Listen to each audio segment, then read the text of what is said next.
The average household throws away about $1,500 worth of food scraps every single year, and a huge chunk of that stuff wasn't even garbage. It was free food, growing right in the pieces you cut off and tossed in the trash. Here's the problem: you buy a head of lettuce, use half of it, and the rest turns to slime in your crisper drawer before you get another chance to use it. Sound familiar? In this video, I'm showing you 15 kitchen scraps that regrow into fresh food, things like green onions, celery, garlic, romaine, and even that avocado pit you've been throwing away your whole life. And stick around, because at the very end I've got a bonus scrap almost nobody regrows, and it happens to be the fastest one on this entire list. We're talking food in under 5 days, zero soil required, and it works even if you've killed every houseplant you've ever owned. Hey, welcome back to the channel. If you're new here, I'm all about stretching your grocery budget without making your life harder. No fancy gardens, no special equipment, just simple stuff that actually works in a normal kitchen. If that sounds like your speed, hit subscribe. It genuinely helps this channel grow. All right, let's get right into it. Tip 1: Green onion scallions. Let's start with the easiest one on the list, because green onions are basically the gateway drug to regrowing scraps. Here's why they work so well. The white root end at the bottom is still alive.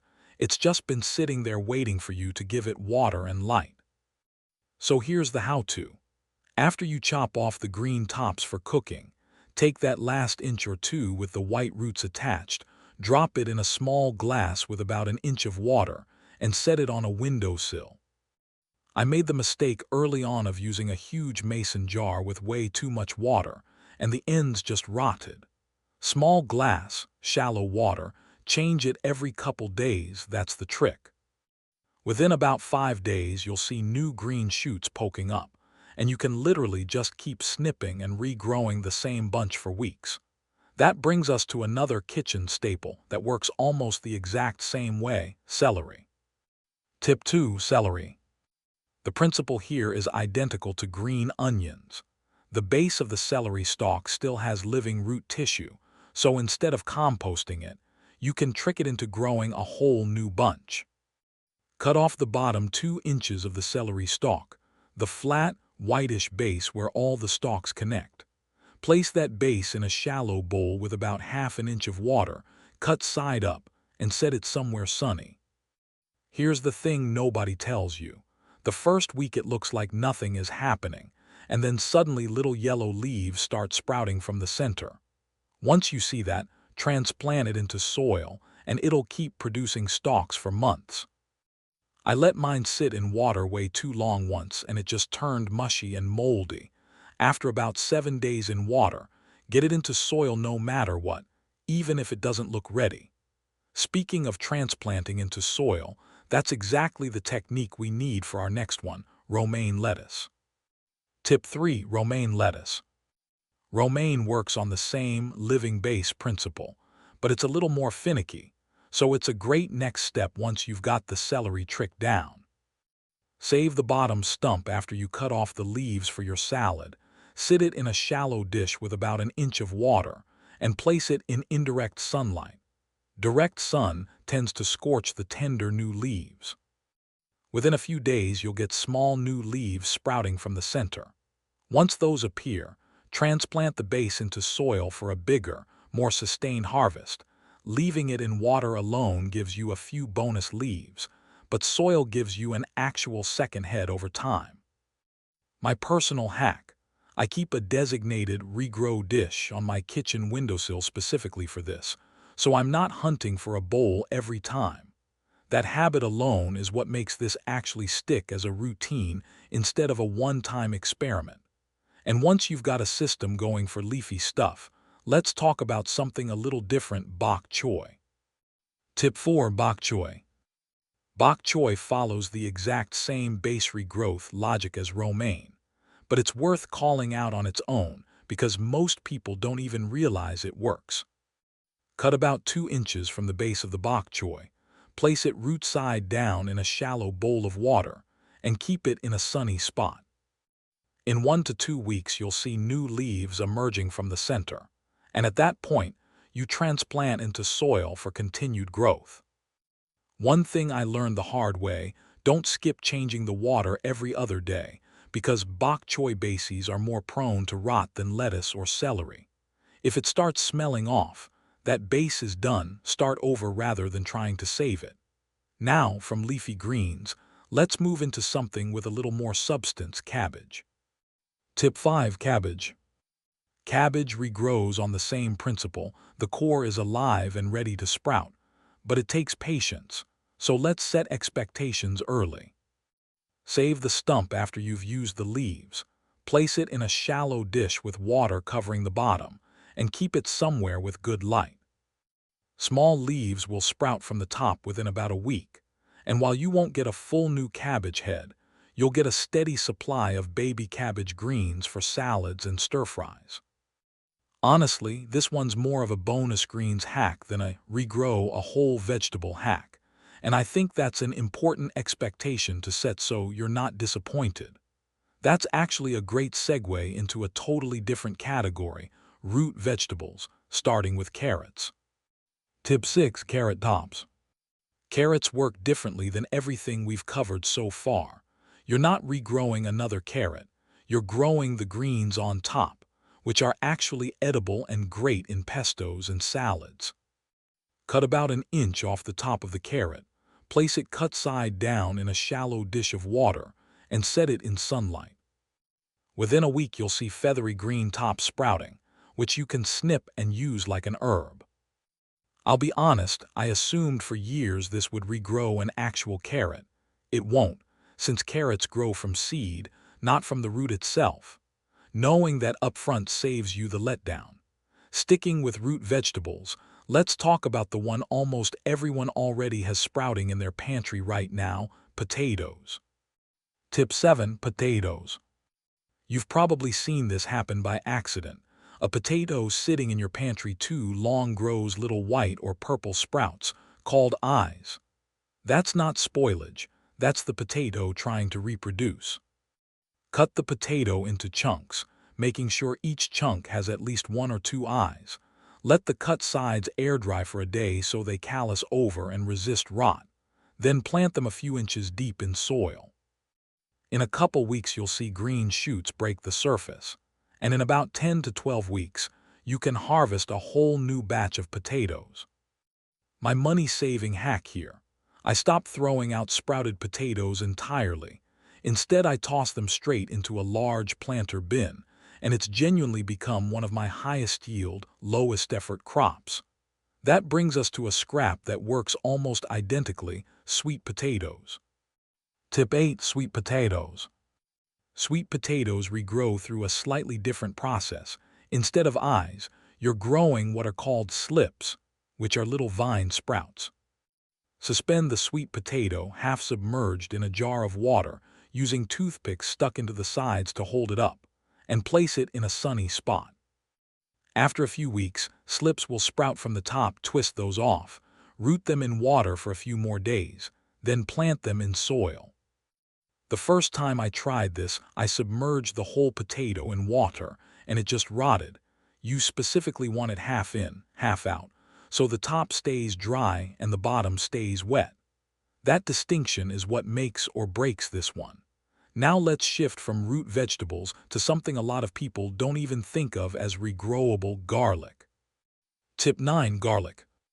If a garlic clove has started sprouting a little green shoot, don't throw it out. That shoot is edible on its own, called garlic greens, and it tastes like a milder, sweeter version of garlic. Plant that sprouted clove root side down in soil, about an inch deep, and keep the soil consistently moist.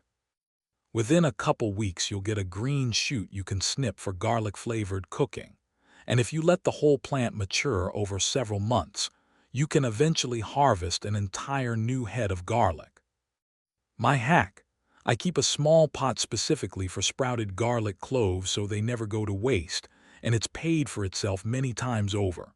Speaking of alliums, let's talk about a close cousin: onions themselves. Tip 10. Onions. Similar to garlic, The root end of an onion still has life in it after you've used the rest for cooking. Cut off the bottom half-inch of the onion, making sure the root nub is intact. Let it dry out for a day. Then plant it root side down in soil.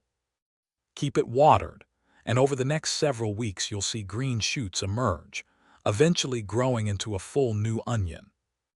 A quick warning from experience: if you skip the drying step and plant it while it's still wet, it's much more likely to rot before it roots. That one dry-out day matters more than you'd think. Now let's move into a category most people are shocked even works: herbs, starting with basil. Tip 11. Basil. Herbs regrow through a totally different method than what we've covered. You're rooting a stem cutting, not regrowing from a base. Take a 4-inch stem cutting from a basil plant, strip off the bottom leaves, and place the stem in a glass of water, making sure no leaves are submerged. Roots will start forming within about a week, and once those roots are an inch or two long, transplant into soil. I used to leave the lower leaves on, and they'd rot underwater and cloud the whole glass. Strip those bottom leaves completely before you put it in water. That same method applies almost identically to our next herb, mint. Tip 12. Mint. Mint follows the exact same stem cutting process as basil, but it's worth its own call-out because it roots faster than almost anything on this list. Cut a 4-inch stem, remove the lower leaves, place it in water, and within about 5 days you'll see roots forming. Mint is famously aggressive, so don't be surprised if it outgrows its container fast. One warning from personal experience: don't plant mint directly in your garden bed. It will take over everything around it. Keep it in a container always. Let's carry that stem cutting technique into one more herb: cilantro. Tip 13. Cilantro. Cilantro uses the same stem method, but it's notoriously more temperamental, so I want to set realistic expectations. Cut stems with a few inches of length, remove lower leaves, place in water in a spot with indirect light, and once roots form after about a week or two, transplant to soil. The honest truth is cilantro often bolts and goes to seed quickly regardless of what you do. So treat this as a way to extend one batch a little longer, not a permanent cilantro machine. Now let's move from herbs into fruit, starting with something almost everyone has thrown 100 pits of without a second thought: avocado. Tip 14. Avocado pit. The avocado pit is technically the seed, which is why it can grow into an entirely new plant, even though it won't produce fruit for years. This one's more of a fun houseplant project than a fast food source. Wash the pit, stick 3 or 4 toothpicks around its middle, and suspend it broad end down in a glass of water so the bottom half is submerged. Over several weeks, sometimes up to 2 months, it'll crack and send down a root, then a stem will shoot up from the top. Once the stem is about 6 inches tall, plant the whole thing in soil. I'll be honest, my first 3 attempts just rotted in the glass. The fix was changing the water every few days and being patient, because avocado pits are notoriously slow and unpredictable. Last up in our main list, let's finish with citrus, specifically lemon and orange seeds. Tip 15. Citrus seeds, lemon and orange. Citrus seeds are viable seeds just like any you'd buy from a store. The difference is these ones came free, inside fruit you already bought. Take seeds from a lemon or orange, rinse off any fruit residue, let them dry slightly, then plant about ½ an inch deep in a small pot of soil, keeping the soil consistently moist. In a few weeks you'll see a small sprout, and while it takes years before it ever fruits, you end up with a genuinely nice citrus houseplant for free. My hack: I plant several seeds in one pot at once, since not all of them sprout. That way I'm not disappointed by a single dud seed. So remember at the beginning when I asked you to subscribe. If you actually did it, congratulations, you're now technically part of my Regrow army, and unlike your celery, that subscription doesn't need watering. I promised you a bonus scrap that's fast, needs zero soil, and works even if you've killed every plant you've ever owned. Here it is. Fennel bulb bases. Just like celery, save the bottom inch of a fennel bulb, sit it root side down in about half an inch of water in a shallow dish, and place it in bright indirect light. Change the water every 2 days. Within 4 to 5 days, you'll see fresh green fronds sprouting from the center, and those fronds are packed with flavor, perfect for garnishing soups, salads, or fish. It's one of the fastest scraps on this entire list, and almost nobody tries it because they don't realize fennel bases behave exactly like celery. So that's 15 kitchen scraps plus a bonus fennel trick that you can regrow into free food instead of tossing in the trash. Drop a comment and let me know which one you're trying first. Or if you've got a regrowing trick of your own that I missed. I read every comment. If this video saved you a few bucks, do me a favor and hit subscribe. Tap that notification bell so you don't miss the next one, and drop a like so more people can find this. Next video, I'm showing you how to turn those regrown scraps into a full windowsill garden that basically feeds itself. I'll see you there.